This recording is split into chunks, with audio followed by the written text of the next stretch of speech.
భగవద్బృంద నమస్సుమాంజలి గురుదేవుల పాదపద్మాలకు శిరసాష్టాంగ నమస్కారాలు.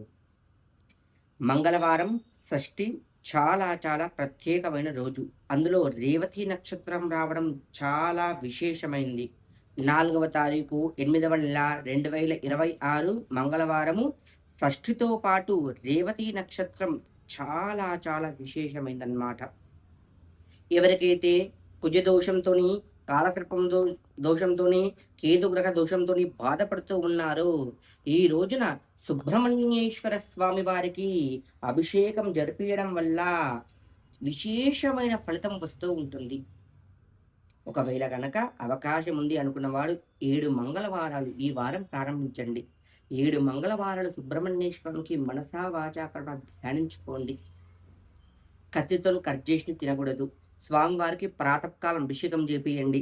అభిషేకం చేపిచ్చి మనసా వాచా కర్మ ధ్యానించుకొని రండి. సాయంకాలం మళ్ళీ గృహంలో గాని దీపాలను గాని సుబ్రహ్మణ్యేశ్వరునికి దీపాలను చేసిన తర్వాత ఉడికిచ్చిన పదార్థం ఏదైనా సరే, కత్తితోని కట్ చేసినవి కాకుండా ఏదైనా సరే పదార్థాలు స్వీకరించి నేల మీద పడుకోండి. ఇలా చేయడం వల్ల మంగళ దోషాలన్నీ కూడా పోతాయి. శ్రీమాత్రే నమః.